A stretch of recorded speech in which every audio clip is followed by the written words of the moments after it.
I start with Des Butler, who is talking about formative and summative assessment solutions in the online and digital context. Des, thank you very much. Thank you, Brendan, and thank you all for having me along. What I'm going to talk about today is some experiences that I've had with my subject contract law, which I've taught since 1989, since 29 years. It's been through quite a few curriculum reviews and changing times. So these things are always challenging, but they can be challenges in a good way, because they always give you the opportunity to review what you've done and see how things can be made better. So if you go to the next slide there. So this is what we are now doing so far as our learning and teaching approach. We've had this approach since about 2007, so we've been flipped for quite a while. It's a 6-stage approach, so the podcasts are about, on average, about 20 minutes long. We then have a workbook, and the workbook has, under each topic, has summaries of the principles and the authorities. We then set some prescribed readings for the students to do to flesh out those summaries. We have a list of checkpoint questions for each topic, and they're like a self-test gatekeeper, so that the students can ensure that they've got an understanding of the main principles from their readings. I then do something called the 00 files, which I'll be focusing on in just a sec, before they get to the tutorials. So they're expected to have done a number of different exercises themselves before they get to the tutorials, which are between 90 minutes and 2 hours long. So that all translates to the students to this, which is on their Blackboard site. I understand you have Moodle down here, but we have Blackboard. But this is a study plan where I set out for them exactly what they've got to do on a week-by-week basis. And you can see the various hyperlinks there. So a number of those links go to the podcast, others go to the workbook, which they can download.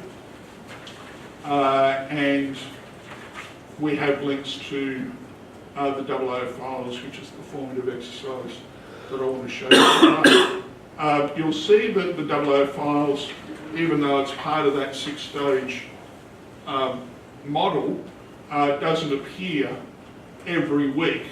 We have grouped, or I've grouped a number of topics, convenient topics, per module. So we might go to the next slide. So this is the 00 files. It's one of a number of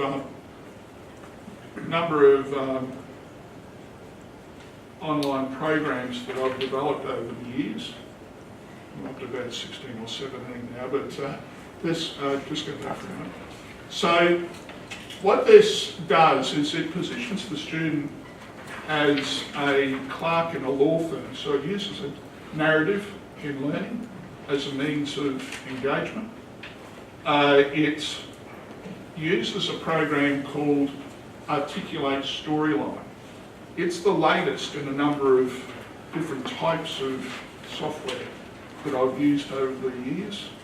I used for a time something called Hot Potatoes, but Storyline is the one of choice at the moment. So it positions students as being a clerk in this law firm and mostly assisting these two characters, Oscar Oden and Jess Haskell. An important feature of this is that this is stuff that I've done myself at my desktop, so I've not needed support from learning designers or anything like that. Storyline is a very easy program to use. It effectively looks like PowerPoint, the way that you arrange things on the screen. It's very easy to then package I understand you've got a comparable program that you use. I think you were talking about. Smart Sparrow or Yes, or something of that nature. But in any event, we go to the next slide. So the program is a suite of 5 modules. Each module is a different client. So it's using narrative as a form of engagement. The last module, the 5th module, so the first 4 modules are these grouping of topics. So the first one, for example, formation and estoppel, and then aspects of vitiation, if there's any contract law people in. But it would mean a lot more to you, I guess, than others. And then one at the end is an exam preparation module that randomly picks issues from across the semester. So go on next. So in keeping with this notion of using narrative, there's a link to the client title screen that gives the backstory for each of the clients. I think the importance of this is to put faces to names, which once again enhances the engagement. Yes. That's the exam wrap. So go. These characters are using a program called Storyline. Using a program called Second Life, which is a virtual world that allows you to customise the avatars. And so, once again, it's something that's very easy for you to use and also to add a bit of colour. Now, the modules you can see there have menu pages. Over time, I've again taken different approaches to this, and I think that having these menu pages allows students to be able to hop in and hop out of the modules. You don't have to do the whole thing in one sitting. It's very easy to resume from a particular question. The core of this program, just click again, that's the exam wrap. No, go back. The core of the program is the 27 questions of the first program that I did back in 1990. It's a program called Cecil, and it consisted of 27 questions because it was that was the maximum you could fit on a 5 1/4 inch floppy drive. But since then, the program has evolved. So I guess the point I'd like to make is that in total, there's 152 questions there, but I've added to them over time. So you don't sort of feel the need to get that many straight away. It's something that you can come back to and further develop over time. My aim amongst all of those questions is to basically capture something on all of the principles in the contract law course in one way or another, at least once. Okay, go to the next. So that's what each question looks like. It has the scenario, and it's illustrated by an image. Once again, the images are there to enhance engagement, but also to illustrate the text. I think it enhances the readability rather than just having a screen full of text. So it's some sort of an image. It also helps visual learners, and it once again allows the students to put a face to a name, and that kind of sort of system. Now, when it comes to the feedback,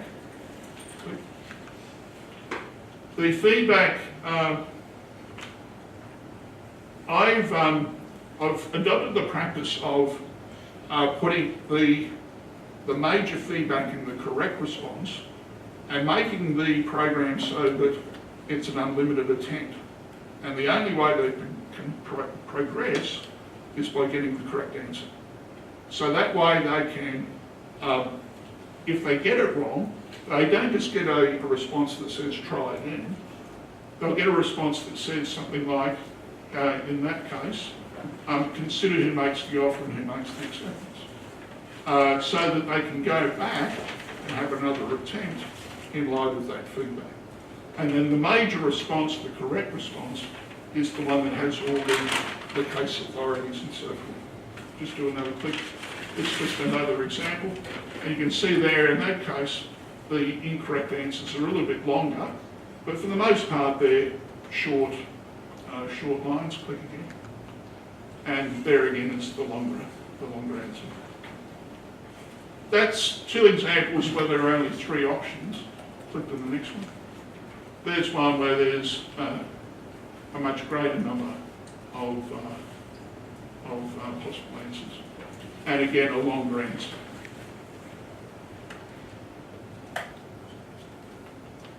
You'll notice there that there's, at the bottom of the correct answer, navigational buttons. It's very important the students are able to navigate freely around whatever program you do, and to give them this ability to drop out but also to come back in and to come back at a particular point. Okay, next slide. I've had students say that, you know, you can often learn as much from getting something wrong as you can from getting something right. And I've had students say with this program that they'll do it once to get it right, and then they'll go back and deliberately get it wrong, so they can learn why the other responses are in fact incorrect. At the end of each module, I do a sort of an overview that I call Oscar's tips, and it just gives general advice about the various topics that are within that module and how there might be connections between them. All right, so that's the 00 files. That's the formative feedback aspect of contract law. I'll go to the next slide. We turn then to summative. This is the assessment regime that we have in contract law.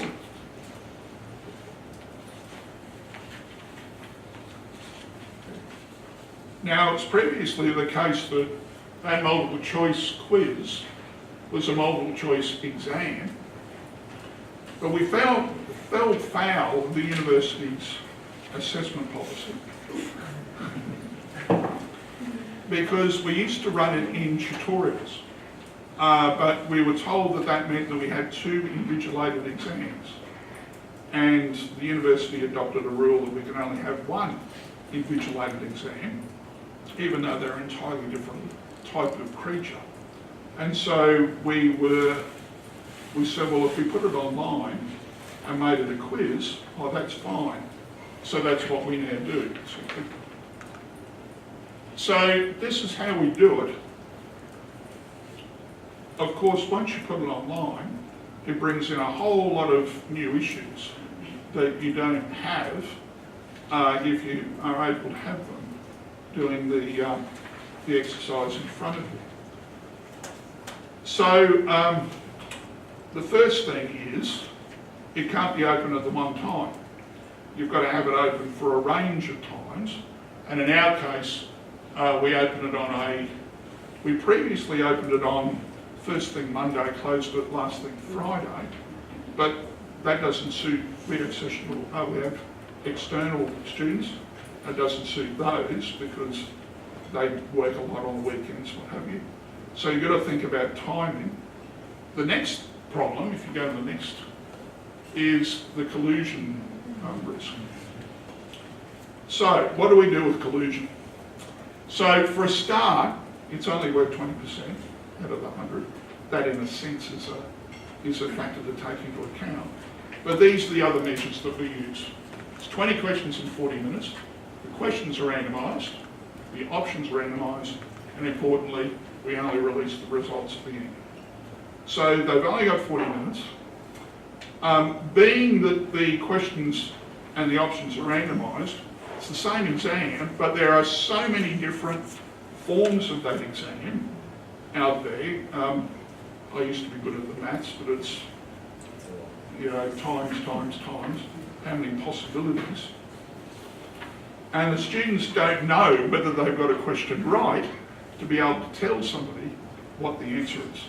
And I'm fairly reassured by the marks we're getting that it's a good spread and that there's not major issues there. Go to the next. So these are the question types. Previously, we broke them up into theory, prescribed cases and short problems. What we now do is 6 theory, 10 prescribed, and 10 short problem. Because the moment that you let them do it in their own time, you've effectively changed it from a closed book exercise to an open book exercise, because you don't know what they're looking at when they're doing the quiz. And so you've really got to be able to set your exercise having that in mind. And you're really wanting them to require and see it as an opportunity for them to require high order thinking, rather than just saying, for example, what's the definition of an offer? Or which of the following best describes what an offer is? Because they could be sitting there with their textbook.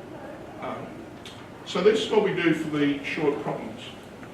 The pedagogy behind it is something called propositional calculus, which I don't want to delve into too deeply today. It's a branch of logic. Any of you that know propositional calculus?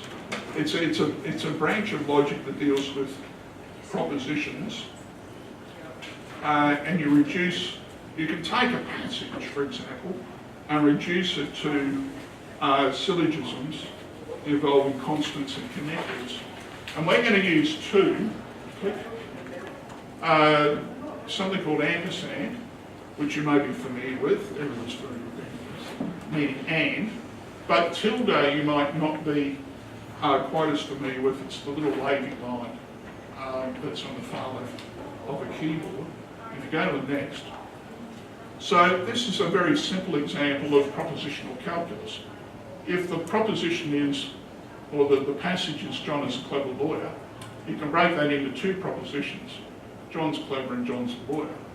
And then by using ampersand, you would say that it's only in this thing called a truth table, it's only when you have both propositions true that C ampersand L will be true. Okay, so the basic notion behind the setting of problem questions requiring this higher order, it's this notion of these different possibilities where one proposition is true or false, and then the combinations between them. Okay, so if we go to the next, this is how it can be represented in a question on the exam. So you have a little scenario that involves the selling of a car, and the 2 propositions in there are that the character Penny has a valid claim at common law, has a valid claim under statute. And so if you think of it in terms of that true, true, true, false, false, true, false, false as being your options, that gives you the options for the answers. And I have chosen within that scenario, knowing what's required to prove the claim at common law, the claimant under statute, I can then vary that scenario. Just click again. Now go back. Go back. I can vary that scenario just by tweaking the facts, knowing what's required for each of those claims in order for another one of the options. And that means that I have at least 4 different scenarios, 4 different question types coming off the one basic scenario. Just click backward again, Nick. So that one that I just showed you then was an example of just tweaking it in terms of propositional calculus as the order, so that the correct answer is false, true, and true. So go to the very last slide. And you can use it for any type of scenario involving 2 issues. And in this case, it's the type of mistake and the remedy, where once again you've got the true, true, true, false, false true, false false, and you get various variations on the thing. And so it's requiring that higher level of thinking, so that they're not just being able to find the answer in the textbook. Okay? That's as much as I'm saying. Fantastic, thank you.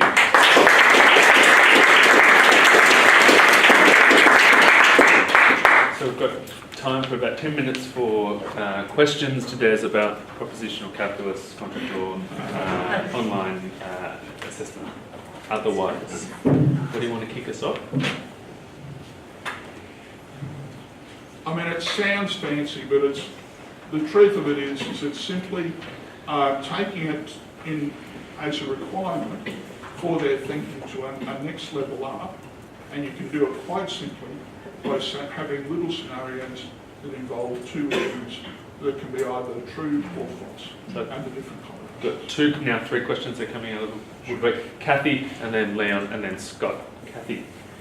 Yes, that was fantastic. That was really interesting. It just little things like knowing that you should put the full answer in the correct answer, not in the end. That's like a fantastic tip where because it saves time, but also it's a really good thing to make them work out the right answer.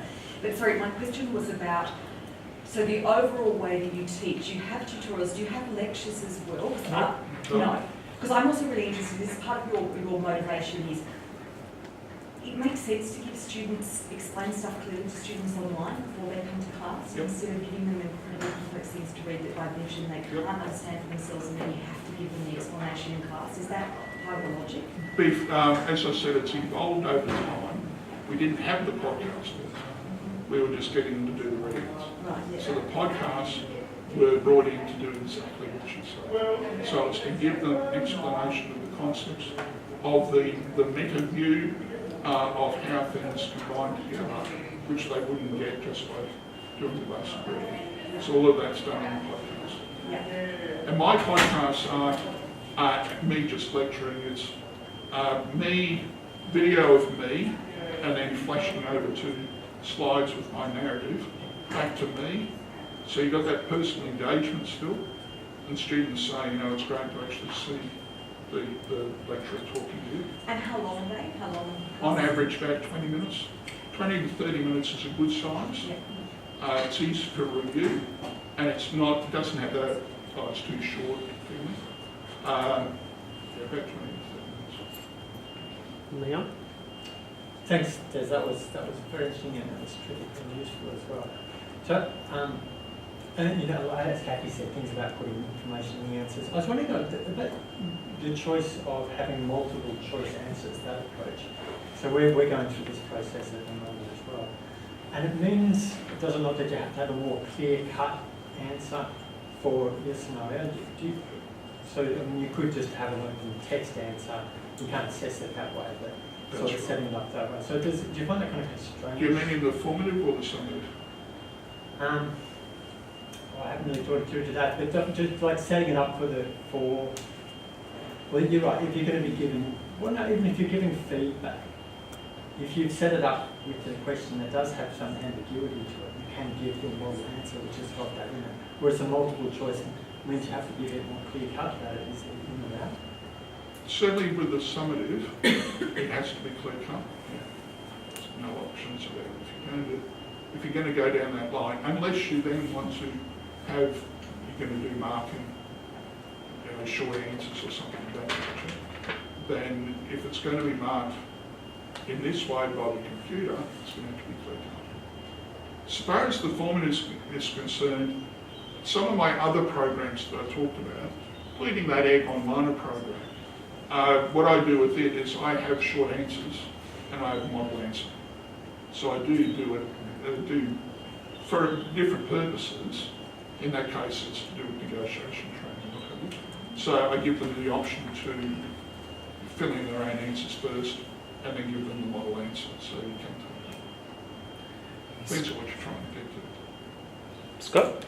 Yes, thank you for your comments on the quiz, because we've run one in our business associations class for 7 or 8 years.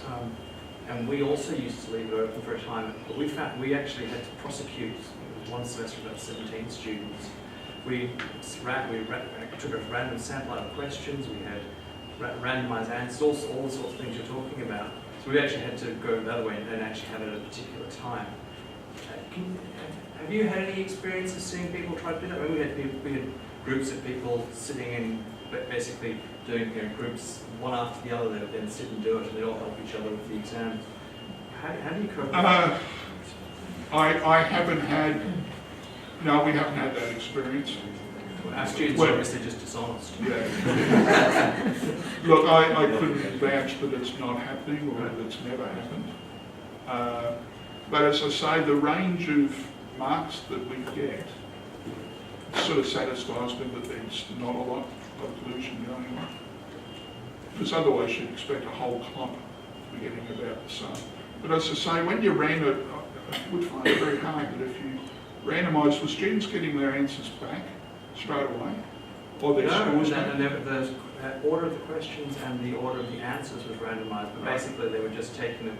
They'd just take a picture of them all. There might be 6 of them in a share house, and they'd just spend the afternoon and they'd just all work on each one. And of course, by the time they got to the 4th or 5th person, they'd already seen all the questions. And it was very. And we found them by checking out the ISP.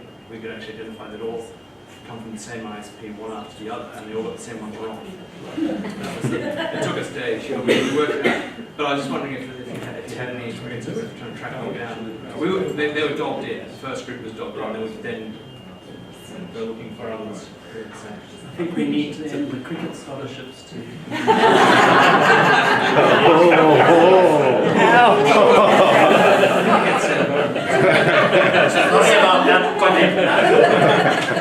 Have you tried to do the current South African have been done before? Question from Nicola McGrady, and then what looked like an incipient question from the head of school. No, he's scratched it. So, Nick. It's kind of related to what Scott has been talking about, I guess, in a sense. It's talking about the logistics of how this all works. I mean, I find that multiple choice questions in the summative stage actually have some real appeal. But one of the things I'm really worried about is the amount of time that it actually takes to write them.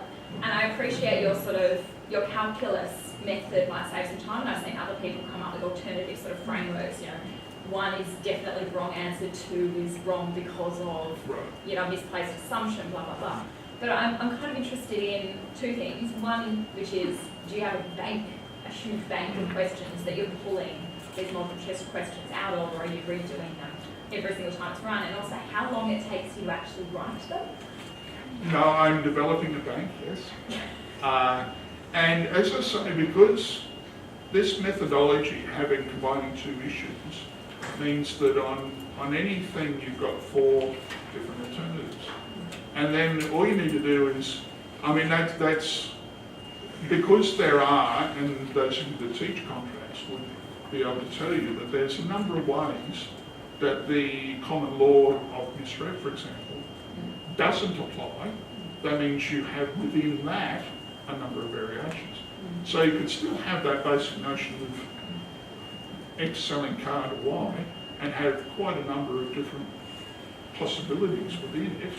And I'm finding more and more, I'm even using this method on those theory questions where you can build up this, true, true, true, false, false, true, false, false approach. So I think it's a bit like the formative thing that you don't do it straight away, you build it over time. And I have little moments where I think, oh, that would make a good question, and I'll write a few, not all at the same, right at the pointy end when they're needed, but when I'm in the car or something else, I might make a few questions. So I've got a few questions on the topic of questions. I'm going I to just get one more tip on the formative stuff before we just go on. Can you push this? Oh, you can't. If you get out of those slides, can you get out of the slides altogether with the clicker? Yep. I just try to get rid of that. I just want to, I might ask a question in the meantime. Okay, so while he's doing that, I've got a couple of questions queued. I had Faye, Andrew and Mike. Bring up that Word document, Thomas. Are you able to multitask and field a question while he's doing that? Sorry, this is the point I was going to make, is that I don't work straight into the program, I work in Word first, and just roll on down, scroll on down. So this is how I devise them, just keep scrolling down. So write the scenario, but there's the options, and that way you keep a better track of what's going on within the module. Don't just try to do it straight into the program. Always just work into it. Okay, sorry. Right, so I'm going to bunch 3 final questions. So I've got Faye, and then Andrew, and then Mike. Faye. Yeah, quick one. So with the methodology you described, how common is this practice in the whole QUT law school? I like to bring my colleagues along. Sometimes they have greater success than others. Yeah, okay. So I wouldn't say completely widespread, but I have my disciples. So you obviously get students, you might get student feedback to say your style of teaching, your No, methods. they absolutely love it. Yeah, and very different from other colleges. Yeah. Absolutely love it. I get a lot of student survey responses saying this should be the template. So that anticipates largely the question I was going to have, but there's one little bit left there, and that's simply the, it's great that students are expressing high levels of satisfaction, but in terms of their workload and their hours, I mean, how is that managed, particularly if they're alongside more traditionally delivered courses? Do you have a sense that, some weeks will be lighter and others will be heavier, and do you warn them about that? How's that time management issue? Yes, that is a big issue. When we have designed within, contracts is a very work-intensive unit anyway, because it's a prerequisite to a lot of units that come afterwards. So we're very conscious of that. But there are some weeks where we do try to lighten their load.